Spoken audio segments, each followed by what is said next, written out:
Hey guys, welcome back to the channel. In this tutorial, I'll be showing you how to use Android camera feature.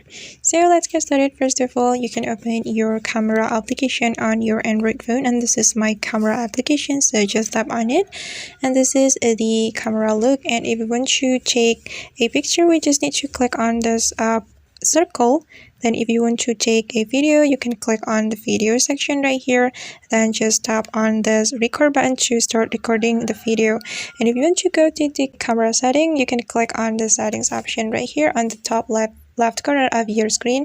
Then you can set your camera as you like. You can you can set up the shooting methods, and you can also set the start location, and it's up to you. And let's just go back to the previous section. If you want to change the ratio, you just need to click on this button.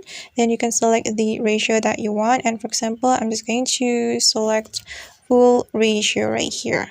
And if you want to put filters, you just need to click on this button. Then you can select the filter that you want.